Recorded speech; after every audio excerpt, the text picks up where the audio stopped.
السلام علیکم۔ تحریم وائس کے معزز خواتین و حضرات، امید کرتی ہوں آپ سب لوگ خیر و عافیت سے ہوں گے۔ میں آپ سب کو اپنے چینل تحریم وائس پر خوش آمدید کہتی ہوں۔ آج ہماری ویڈیو کا ٹاپک ہے حضرت عمر بن خطاب رضی اللہ عنہ کا اسلام قبول کرنا۔ آپ رضی اللہ عنہ کا قبول اسلام کئی واقعات کا مجموعہ ہے۔ دوسری ہجرت حبشہ سے قبل لیلا نامی ایک صحابیہ اپنے گھر میں اپنا سامان باندھ رہی تھی کہ حضرت عمر رضی اللہ عنہ اس کے گھر گئے اور پوچھنے لگے کہ کہاں کی تیاری ہے۔ اس نے کہا یہ سب تمہاری اذیتوں کی وجہ سے ہے، زندگی اجیرن بن گئی ہے۔ حضرت عمر رضی اللہ عنہ کو اس بیچاری پر ترس آیا اور کہا کیا تکلیف اتنی زیادہ ہو چکی ہے، جہاں بھی جاؤ اللہ تمہیں برکت دے۔ بعد میں لیلا نے اپنے خاوند سے کہا کہ اس نے عمر کی آنکھوں میں رحم کی کرن دیکھی ہے۔ اس پر لیلا کا خاوند کہنے لگا کہ عمر کبھی اسلام نہیں لا سکتا۔ تو ویڈیو میں آگے بڑھتے ہیں۔ میں آپ کو یہ بتاتی چلوں کہ حضرت عمر رضی اللہ عنہ ایک رات حرم شریف آئے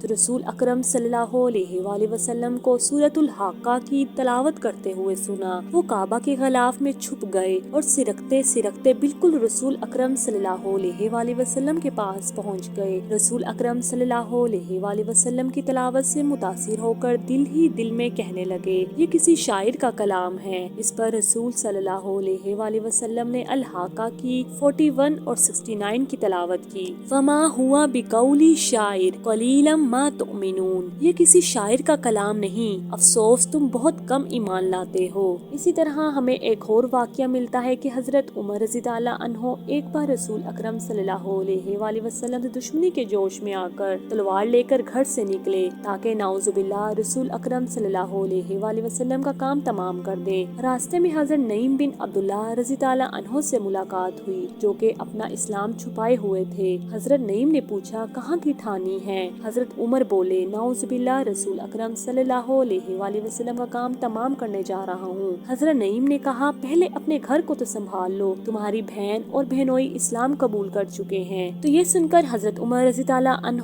غصے میں آ گئے اور اپنی بہن کے گھر پہنچے۔ اندر سے قرآن مجید کی تلاوت کی آواز آ رہی تھی۔ دستک دی، پھر گھر میں داخل ہوئے اور پوچھا کیا پڑھ رہے ہو؟ انہوں نے چھپایا تو حضرت عمر نے کہا مجھے خبر مل چکی ہے کہ تم دونوں مسلمان ہو گئے ہو۔ جب اپنے بہنوئی کو پیٹنے لگے تو بہن آڑے آئی اور اس کے منہ پر تھپڑ لگا دیا اور خون بہنے لگا۔ تو اس پر بہن نے کہا تم جو کچھ بھی کر لو ہم اس مذہب پر کار بند رہیں گے۔ حضرت عمر یہ سن کر اور بہن کا خون دیکھ کر قدرے شرمندہ ہوئے اور کہنے لگے مجھے وہ دکھاؤ جو تم پڑھ رہے تھے۔ بہن نے کہا پہلے غسل کرو پھر اسے ہاتھ لگا سکتے ہو۔ حضرت عمر رضی اللہ عنہ نے غسل کیا اور پھر بسم اللہ الرحمن الرحیم پڑھی اور کہنے لگے تو بڑے پاکیزہ نام ہے۔ پھر سورۃ طٰہٰ کی پہلی 14 آیات کریمہ کی تلاوت اور کہنے لگے یہ تو بڑا عمدہ اور بڑا محترم کلام ہے، مجھے حضرت محمد صلی اللہ علیہ وآلہ وسلم کا پتہ بتاؤ۔ یہ بات سن کر حضرت خباب رضی اللہ عنہ جو کہ حضرت فاطمہ اور حضرت سعید بن زید کے ٹیچر تھے باہر آئے اور کہا اے عمر خوش ہو جاؤ، مجھے امید ہے رسول صلی اللہ علیہ وآلہ وسلم نے تمہارے لیے جو دعا کی تھی وہ منظور ہو گئی ہے۔ ناظرین وہ دعا یہ تھی کہ یا اللہ عمر بن خطاب یا ابو جہل بن ہشام کے ذریعے اسلام کو قوت عطا فرما۔